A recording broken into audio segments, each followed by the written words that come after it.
A few months ago, a group of face painters decided that they wanted to take me down. I barely knew them. They don't even live in the same country as me. But for whatever reason, they decided that they didn't like me. And they made a string of videos that accused me of blackface, accused me of stealing other artists' designs without crediting them. They mocked my mental health. They mocked my painting skills. There were secret Facebook groups where my personal information was leaked. That doesn't even touch it. And for the most part, I stayed quiet about it. I was honestly just hopeful that if I ignored it, it would go away. I did eventually make one video that somewhat addressed the comments that they made about my painting skills. And I never even dropped their names in that video because I felt bad. I didn't want anyone to feel the weight of the following that I have. And I didn't want anyone to have to deal with the hate comments that I had been dealing with for weeks. Some other creators did do some investigating of their own, and they made some videos about it. And they basically exposed that all of the things that the other painters were saying about me were very fabricated and untrue. And since then, things have been really quiet. Until now. One of them has decided to make a brand new video about me. And right now, the views on that video are very low. However, it was like that last time as well, until the video blew up. My TikTok is tied directly to my business and to my livelihood. And this time, I'm not willing to just sit back and let it go. These are full-grown adult women, and I'm done feeling badly about standing up for myself. Let's talk design board ethics. So, beginner face painters, this one's for you.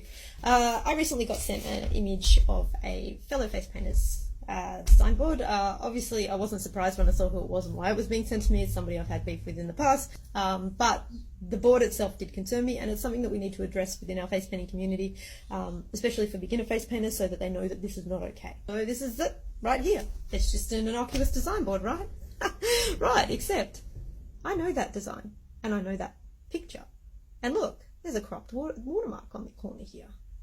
It's not quite full. That's an image of my face paint board taken from a video that I posted last week. She's pointing to the Sonic photo on my board because she recognizes it as not being mine. And she's correct. Let's continue. This is the original photo that you saw on that board with the actual complete watermark on it, and also something here saying they're a certified, qualified face painter. This is Linnea. She's an amazingly fabulous artist. Go find her on Facebook, I think it is. She's amazing. Actually, it's Instagram. That's where I know her from because we follow one another. I'm also a professional photographer. Now, having seen a cropped watermark really brought alarm bells from my photography side of things. And it's important to note that if something's put on the internet, it's not fair game. The copyright still belongs to the person who took the photo. And if you're using a photo that somebody has taken and used to promote their business, and you use it to promote your business, you're actually, in a lot of cases, breaking the law. So why did I have another painter's photo on my board? Well, the answer is the most obvious. I really wanted to offer Sonic at my carnival, and I didn't have a good photo of my own. Is the other painter aware that I used her photo? Yeah, she lives in Sweden and had no issue. Well, why was the watermark cut in half? Because all of the photos on my board are 5x7. And when I resized the Sonic photo, it zoomed it in and it cut the watermark.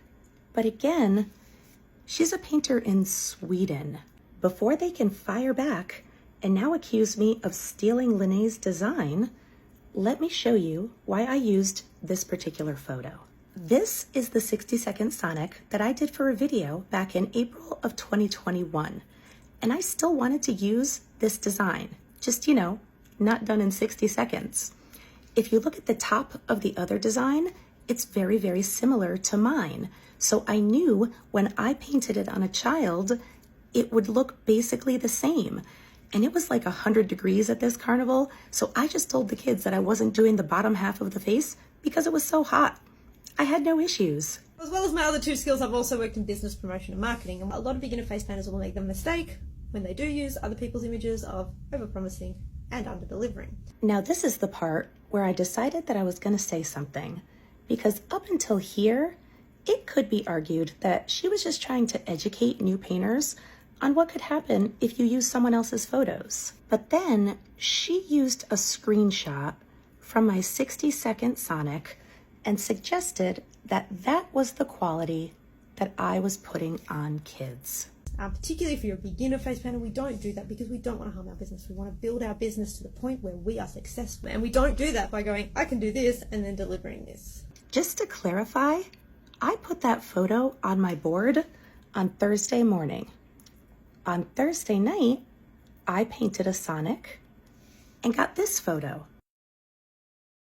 And I replaced it on my board with my photo Friday morning. If we go into the comments on that video, surprise, surprise, they are all from one of the other painters from a few months ago. And she's basically just fueling the fire. I do want to talk about her comment about using a word board. And I have my own message for new painters. She says that she uses a word board instead of photos. And if it's a free event or even a birthday party, that's perfectly fine. Now, I can't speak for everybody, but where I live, if you're charging $10 or $15 for a face paint, the grown-up wants to see photos, not the word puppy or tiger. And for new painters, that can be really hard. So I don't agree with this message that you can't use someone else's photos on your board. Let me be clear. I am not telling you to go online and to fill your board with amazing internet photos. But you can 100% reach out to some painters that you know and ask them if they mind if you use a few photos of theirs until you get some of your own. That's what I did when I started. Catalina, Melody, Darcy, you guys were my face paint big sisters, and you know that I will always be grateful for all the help that you gave me when I started out. This entire situation could have been handled with an email, either to myself or the other painter. And because zero fact-finding was done, it's fairly obvious to me that this was just another attempt to send some hate in my direction. And I'm sorry, but I am not going to sit quietly anymore and let other painters spin their own narrative about me or my business. Thank you so much for your time. Now go have the best day.